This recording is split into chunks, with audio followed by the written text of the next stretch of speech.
Hello, my name is Mike, and this is a bike. It is hot out. It's early in the morning, and that's because, well, it's the only time of day that it's, under 100 degrees out here, and I don't have air conditioning where I work on my projects. Anyway, this episode is about how to make $1 million a year by flipping bikes, buying them cheap and turning them around and selling them for a lot of money. No, that's not the case. This episode is about how to spend a lot of money on a bunch of bike parts to build a bike that's worth less than you spent on it. Yeah, that's more up my alley. Anyway, we're going to get started on the Ikea Jackpot. That's this pile of parts over here. And I got to clear a little space in the garage, and we're going to start the assembly process. We couldn't start assembling it any sooner because we needed an engine. Now, on the Victory steel frame bikes, everything starts at the engine, and you can't even build a rolling chassis without the engine because the rear suspension bolts to the back of the engine. Well, we've got that engine now. We took the engine out of this bike, and we're going to use it to build our Jackpot. And we put a different engine in this one. This turned out to be a heck of a buy. So in some cases, I do win. This was the cheapest engine I could find on eBay. Turns out it's a really good engine. So, but I digress. I do a lot of digressing, don't I? Anyway, we're going to go ahead and clear some space in the garage there, and we're going to get started on the Ikea Jackpot. So, stick around. Somewhere in a dusty, dirty back alley in western Arizona, not far from Route 66, is an old fart trying to cram a square peg into a round hole. He'll work on anything as long as it's got at least 2 cool wheels.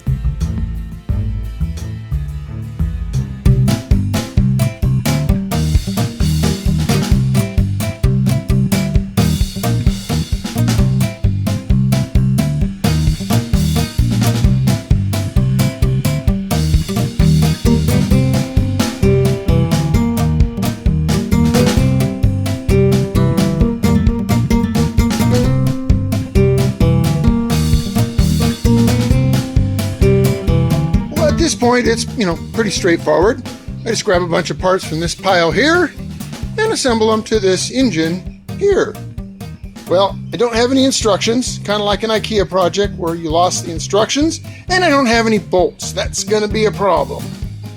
So I need to make a run to the hardware store, pick up some bolts, at least enough bolts to get the engine up into the frame and get the wheels and axles under it so I can at least have a roller.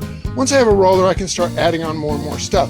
Now, I don't have all the parts to complete this project, so this is going to be a multi-part video, but at least we're going to try to get to the point where we have a roller in this episode.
are moving along swimmingly. I got the frame bolted to the engine. I was getting ready to put the rear shock mount on the back of the engine block so we could put the swing arm on. And as I was hoisting it up, it made a popping sound. And, well, I got a little bit of a derailleur here. Yeah, my lifting platform derailed. So I got it supported so it wouldn't drop the entire load on the ground and break it because, well, I've done that enough already this last couple of weeks. So this time, we're not dropping nothing. We're going to fix that. We're going to pick it up to a nice, comfortable working height. You know, this lifting platform has served me well. I bought it secondhand. I've used the crap out of it. I've had to replace both the front wheels because they wore out and broke. And I've had the cylinder rebuilt several times. It certainly served me well, but, you know, it's kind of tired.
That triple tree I talked about earlier, or in my short video, that we're going to use because it's in better condition than the one that came with it, well, yeah, once again, it's junk. I got it real cheap because somebody buggered the crap out of it trying to get the bearing off.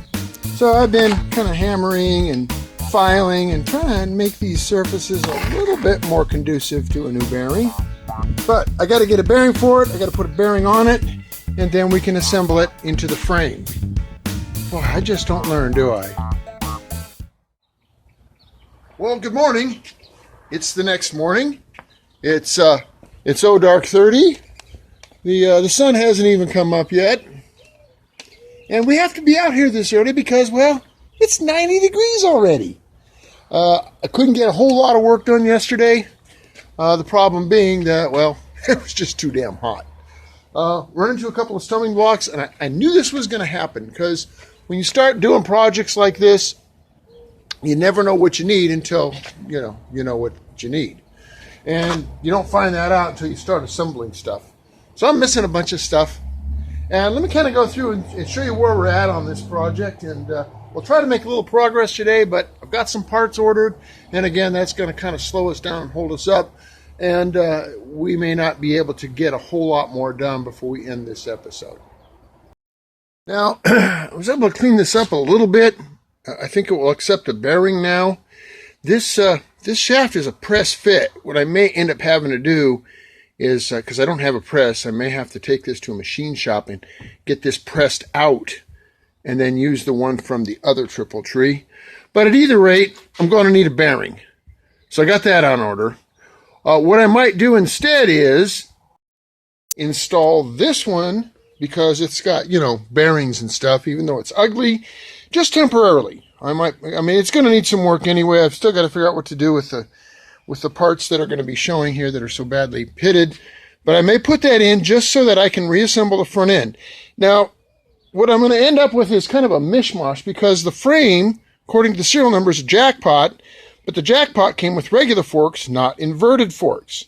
The hammer came with the inverted forks, but the hammer comes with dual disc brakes, and this is only a provision for single disc brakes. So this front end, this set of forks, is from a Kingpin. So the bike is a Jackpot frame with a Kingpin front end.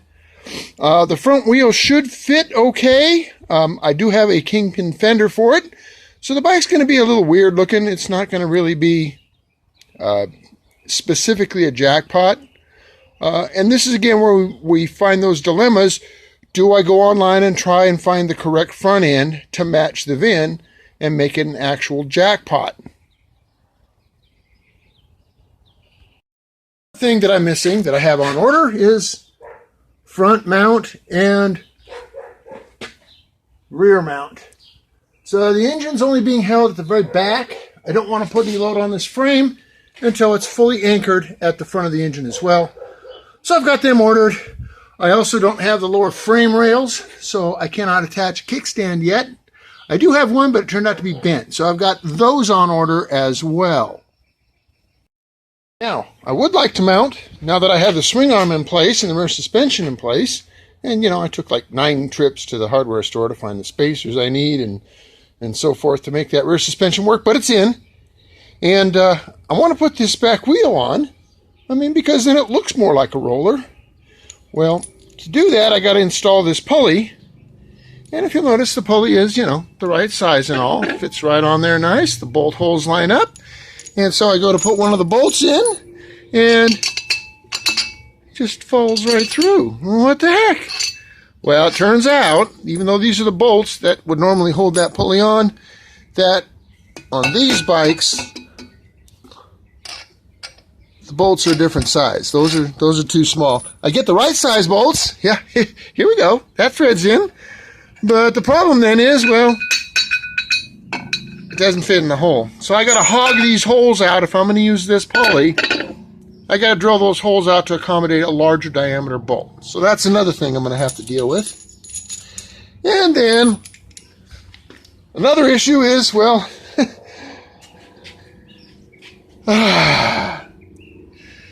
this is the wrong pulley.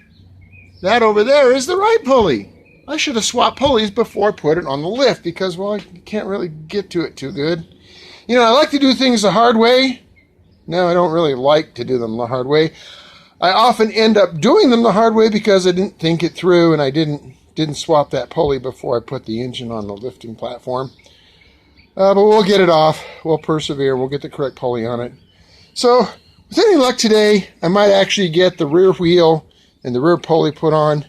And I may actually, like I said, install that set of forks and put the front wheel on. We might get kind of sort of a roller-ish thing today.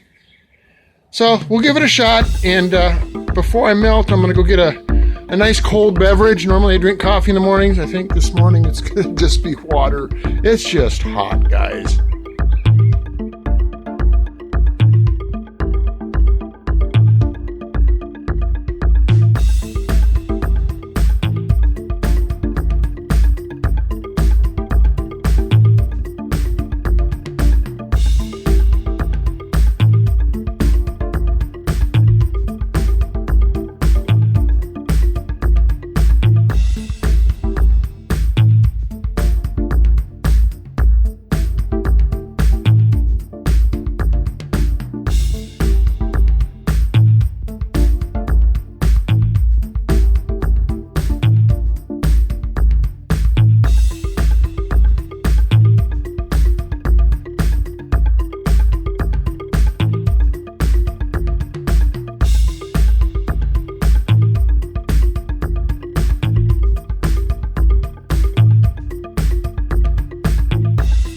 Oh my gosh, I'm horrible. So I think I ruined this pulley. See, I didn't drill them very straight, and as you can see, they're kind of oblonged and wallered out. But I think it'll still work. Tell you what, if I get full throttle on this thing, I hope that thing holds up. Victory did have kind of an issue for several years with some of these pulleys, breaking the studs and working the studs loose and all that, or the bolts. So, I'll be sure to use plenty of Loctite, that's for damn sure.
comes the great big thermonuclear reactor in the sky.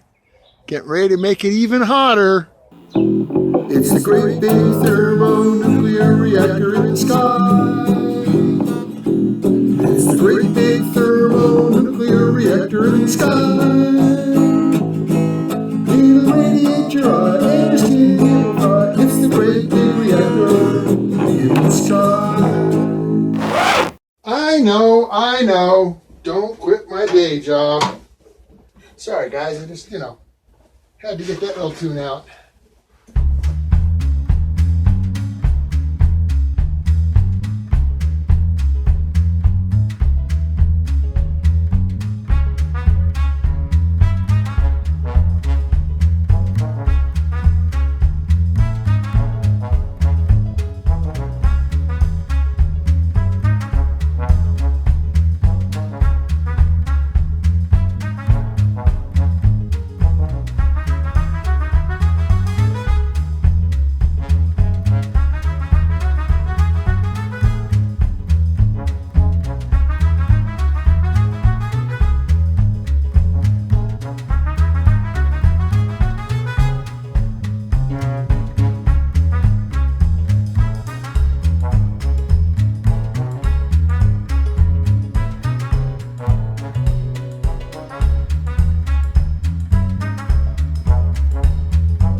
There it is, guys. We actually have a roller. It's kind of, temporarily put together. The whole dripple tree thing needs to be redone. We're missing the lower frame member there, but I did put the bent one on this side. Well, you can tell it's bent because there's a big old gap between it and the engine right there. But at least it allows me to tie the frame to the engine and to establish a kickstand. I will probably swap that kickstand with this kickstand. This bike likes the blackout better, and this bike will like the chrome better. So we've got a trade to do there. I struggled with the rear axle because, well, I don't have a brake caliper. And the brake caliper goes in this, general vicinity here. and this nut didn't want to go down all the way. And I began to realize every time the tighten the axle was spinning, and that's because, well, I don't have the adjusters. So I need a brake caliper and adjusters to properly insert this axle.